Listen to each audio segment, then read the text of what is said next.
বাংলাদেশ বনাম দক্ষিণ Africa emerging নারী ক্রিকেট দলের ওয়ানডে সিরিজের প্রথম ওয়ানডে আজ অনুষ্ঠিত হয়।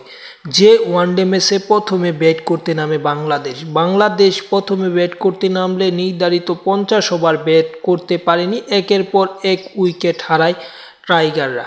ম্যাচে বাংলাদেশ 47 ওভার 5 বল ব্যাটিং করে, যেখানে বাংলাদেশ সংগ্রহ করতে পারে 179 রান।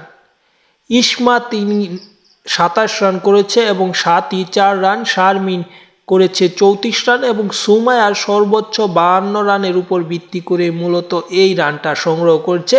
বাকি স্বর্ণা করেছে 11 রান, দিলারা 2 রান, দিশা 13 রান, সানজিদা 4 রান, তৃষ্ণা 0, হুয়াইরা 0। সব মিলিয়ে বাংলাদেশ এই অল্প রানে আটকে যায় এবং বিপরীতে 180 রানের টার্গেটে ব্যাট করতে নামলে প্রথম দিকে ব্যর্থ হয় সাউথ আফ্রিকার ব্যাটাররা, কারণ প্রথমে বাংলাদেশ 3 উইকেট অল্প রানের মাঝেই নেয়। পরবর্তীতে আর তেমন সুবিধা করতে পারেনি বাংলাদেশ।